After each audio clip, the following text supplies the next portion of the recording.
Hello, I'm Matt and welcome to Badger Workshop. I thought this year might be a good time to start trying to grow some vegetables at home.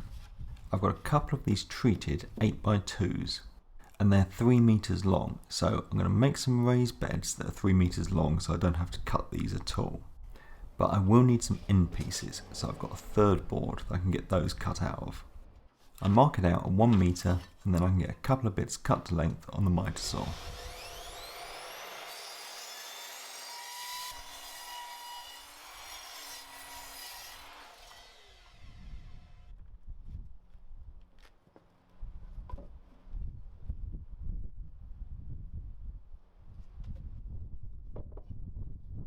To get this joined together, I'm simply going to use some decking screws that are 100mm long. I get a couple of screws driven into each corner to lock it all together.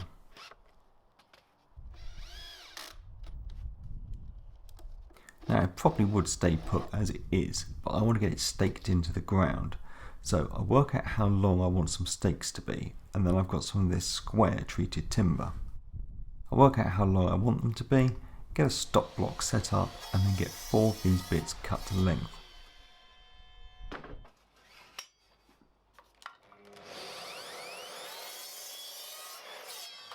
I want to be able to drive these into the ground like stakes, so I'm going to set the saw up at 45 degrees.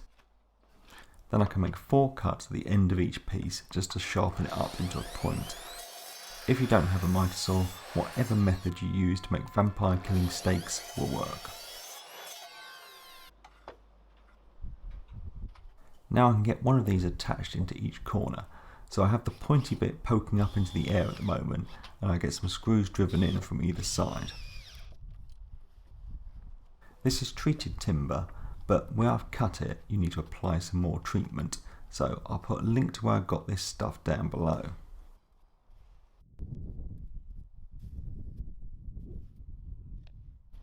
I was worried that this would bow out when I got the compost in. I had enough timber left over from cutting the ends to cut one more piece that's going to fit in the centre. I get it cut to length, but I'm not going to install it quite yet. First, I positioned the raised bed where I wanted it to go. Now I'm no expert, so I did some research and there's a few schools of thought. You could just leave the grass in place, but if you're going to grow anything with longer roots, it's probably better to remove it. So I thought I would. I used a spade to cut round the edge of the planter. Then I could get it moved out the way and start getting the turf lifted. All this lifted turf will get stacked up into the compost bin, and hopefully I can fill up another raised bed with it in a couple of years.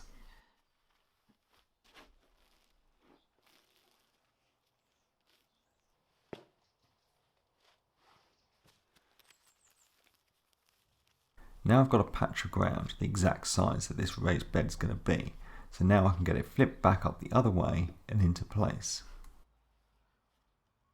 These spikes now need pushing into the ground, so I thought first I'd try jumping on them and messing around a bit.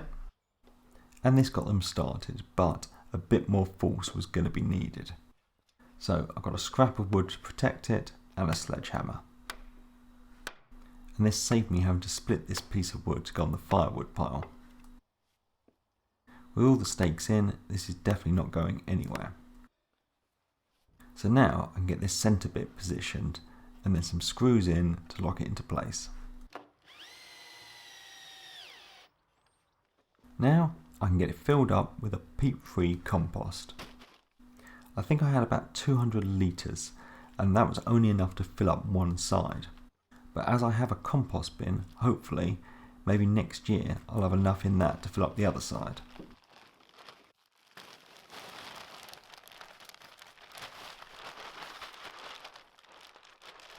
Now I got this made back in spring, and I started off a few seedlings on my windowsill. And now summer seems to be here, I can get them planted out. I'm going for some lettuces, some tomatoes and some tender stem broccoli.